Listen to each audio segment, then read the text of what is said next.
Because you talk about it. I haven't heard here's you the mention thing. Spike. When there was Spike a was Knicks playoff game during the Met Gala, and Spike went to the Met, and Chalamet went to the game, it might have been a bit of a passing of the torch. And you're friends with Spike, and I love the man. But, you know, maybe. It's maybe. Right now they're certainly in Wild's mind. No, because you have not mentioned Spike. Why once. mention Steve Shripper? I hear Chalamet like every other day. Steve Shripper. You saw Michael Imperioli right. was there today. Yesterday, too. We should probably get to the show. It's time now for yet another edition, a small edition, of the most delicious segment in all of sports, Title Pie. We, of course, get a pie. We usually spend a lot of time on it, but we've already allotted our food time in this segment. You know what it is. Well, I don't know. All right, time now for Title Pie. All right, there's 3 teams left. Yeah, I mean, we'll get right to it. Even doing it. This one is. No, well, we're going to turn it into a good kind of argue conference with and this NBA Finals discussion. But in the meantime, one of our last pies of the year, the smallest slice, but maybe a bigger slice than people thought they would have at this point yesterday. 8%. The New York Knicks. Fair. 8%. That's about a 1 in 12 shot to go on and win the whole damn thing. Again, this isn't win your round pie, because I'd give the Knicks much greater, as you'll see, but 8% to win the whole thing. Oddly, the exact same size of slice the Pacers had 2 weeks ago when we did this. The Pacers, steady at 12%. This is Which crazy. Just an ode to the Thunder. Well, which means the Oklahoma City Thunder are at 80%. 80%? Now, you might say that's crazy, and Wilds very often says, like, he'll bring up a Vegas thing, and I'll disagree, and he'll be like, but when you say Vegas says, and it's one of the fair. flaws of the show. I understand that. So I'm bringing this up just informationally. Vegas's, DraftKings' Title Pie, by virtue of what their odds are, have the Thunder sitting at 88%. Wow. They're minus 750 to win the whole thing. Too much. And so 80%, 88%. I think I would say the Thunder are fair 4-1 favorites over whoever comes out of this series, which is why they are sitting at 80%. When's the last time, just from your gambling research, a finals has been this lopsided? I think going 18 Cavs Warriors. When it was the Warriors with the Steph KD and the Cavs minus Kyrie. I think that would have been a meme. It's like LeBron. Yes, that one Hubs just told me was minus 2,000. Yes. This is minus, and the minus 750 right now. Now that'll adjust a little bit depending on who wins. You know what I mean? I think it'll be a little bit smaller if the Pacers win, a little bit bigger if the Knicks win. But regardless, Can I tweak it a tad? Sure, we're gonna talk. Yeah. 77% OKC. Why? I just think 80's a tad too high. I'm gonna give 18% to the Pacers and 5% to the. Wow, you're going smaller on the Knicks. Okay, got it. All right, good. 80 is is a just major little. change. Nah, just a little. 77. Okay, good. All right, Game 6 is in Indy Saturday at 8. Pacers are favored by 4. Barkley called it a must-win because if they lose, quote, they're going to get another butt kicking, my words, like they did tonight. How much pressure is on the Pacers to close this out? So I think there's obviously more pressure on the Knicks. I mean, I think it's silly to act like the pressure's now on Indiana when the Pacers have a backup plan of Game 7. Yes. What I would say is this, and this is what is so interesting to me. The Knicks have been playing pressurized playoff games the entire playoffs. The Pacers have played 0. So the Knicks, in my opinion, Game 6 against Detroit, there's real pressure there. Yeah. You know what I mean? To not let that team get them to 7. I would argue every single game of the Celtics series. Really? Yeah, because certainly until Tatum got hurt. Yeah.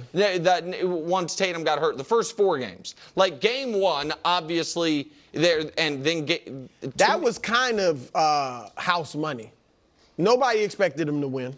Okay. And certainly Game 2. So it was like we won 1, we split. took home court. You know what I mean? Fair enough. Maybe I'm using the wrong exact terminology, but they were huge underdogs and had to come back in each spot. There's certainly pressure within the games.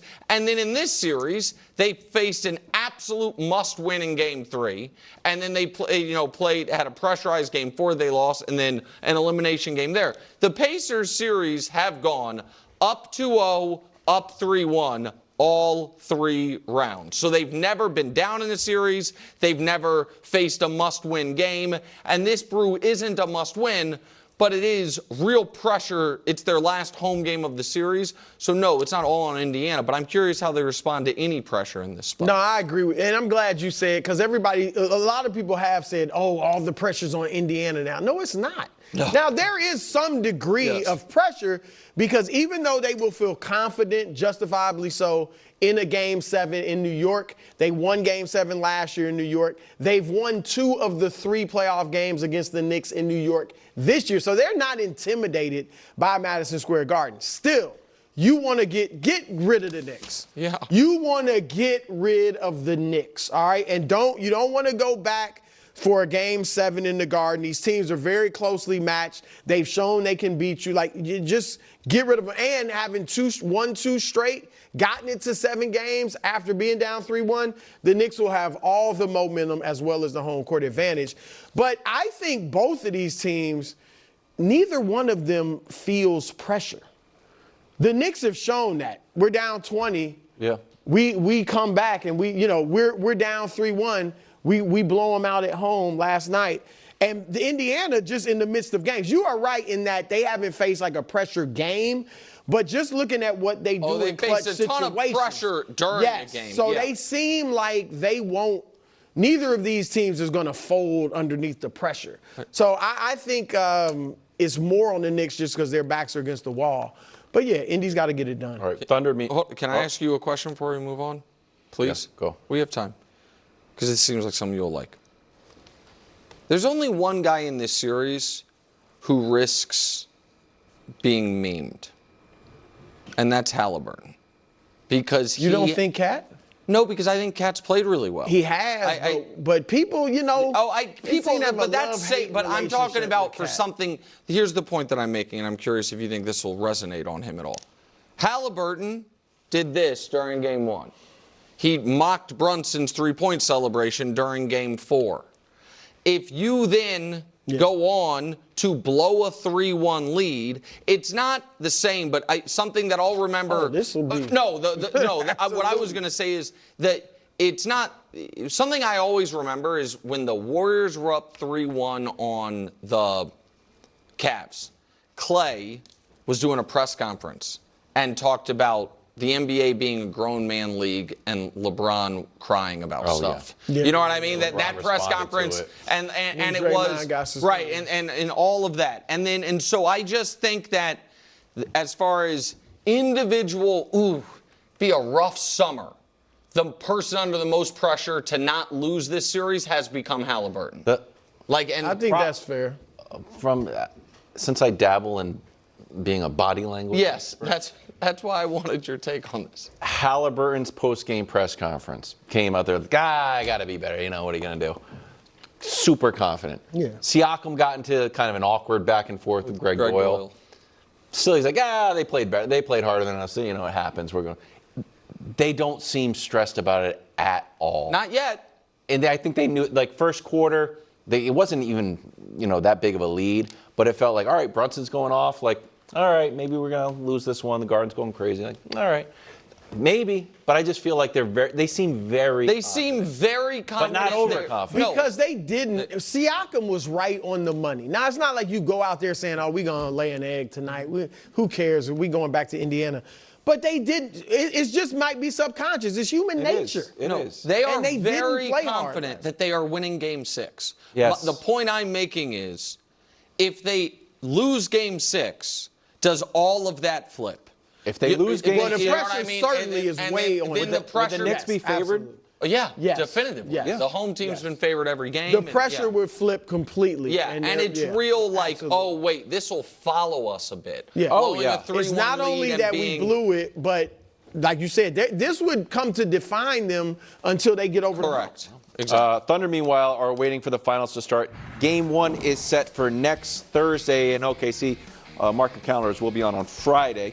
Thunder favored no matter what. Thunder over Pacers. Thunder over Knicks. Pacers over Thunder. Knicks over Thunder at plus 2,200. Who in the East would be the tougher matchup? Vegas says the Pacers. This is tough just because the Thunder are overwhelming favorites over either one.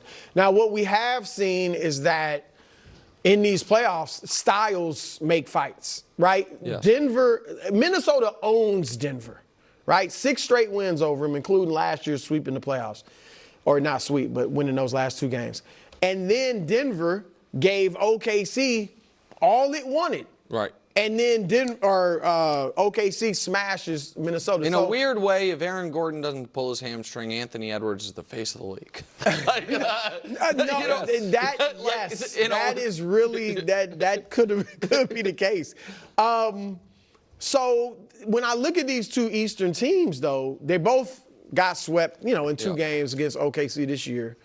Neither is a great defensive team. No. And obviously the Thunder are a phenomenal defensive team. And what you saw last night when the Knicks picked Halliburton up 3/4 court, half court, full court occasionally, I would imagine that's what the Thunder will do. And they got waves of guys. The Knicks don't have waves of guys you can just throw at Halliburton like that. The Thunder do.